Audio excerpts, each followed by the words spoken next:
ডিম দেওয়ার সময় হলে স্ত্রী পাখি গাছের পুরনো ফোকর বা গর্ত খুঁজে নেয়। তারপর আশ্চর্য এক ঘটনা ঘটে। স্ত্রী পাখি নিজেকে সেই গর্তের ভেতরে বন্ধ করে ফেলে। কাদা, ফলের আঁশ আর মল দিয়ে মুখ প্রায় পুরোপুরি আটকে দেয়, শুধু ছোট্ট একটি ফাঁক খোলা থাকে। ঘন জঙ্গলের গভীরে দক্ষিণ পূর্ব এশিয়ার প্রাচীন বৃষ্টিবনে বাস করে এক রহস্যময় পাখি, হেলমেট হর্নবিল। বড় ঠোঁট আর মাথার শক্ত হেলমেটেটের জন্যই এদের এই নাম। প্রজনন মৌসুমে পুরুষ পাখি জঙ্গলের ভেতর জোরে ডাকতে থাকে। এই ডাক আর আকাশে ওড়ার কৌশল দেখেই স্ত্রী পাখি তার সঙ্গী বেছে নেয়। একবার জুটি বাঁধলে তারা বহু বছর একসাথেই থাকে। ডিম দেওয়ার সময় হলে স্ত্রী পাখি গাছের পুরনো ফোকর বা গর্ত খুঁজে নেয়। তারপর আশ্চর্য এক ঘটনা ঘটে।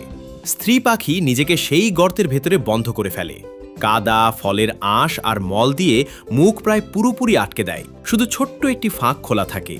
এই নিরাপদ ঘরেই স্ত্রী পাখি সাধারণত একটি ডিম পাড়ে। এরপর পুরো দায়িত্ব চলে যায় পুরুষ পাখির ওপর।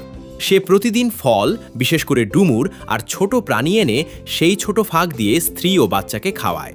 প্রায় 40 থেকে 50 দিনে ডিম ফুটে বাচ্চা বের হয়। বাচ্চা বড় হওয়া পর্যন্ত মা পাখি ভেতরেই থাকে। কয়েক মাস পর মা দেয়াল ভেঙে বেরিয়ে আসে। তারপর মা বাবা দুজন মিলে বাচ্চার যত্ন নেয়। কিন্তু আজ এই বিরল পাখি বড় বিপদের মুখে। বন ধ্বংস আর অবৈধ শিকারের কারণে হেলমেট হর্নবিল দ্রুত কমে যাচ্ছে। তাদের মাথার শক্ত অংশ লাল হাতির দাঁত নামে কালোবাজারে বিক্রি হয়। প্রকৃতির এই অসাধারণ পাখিকে বাঁচাতে বন সংরক্ষণ আর শিকার বন্ধ করা খুবই জরুরি।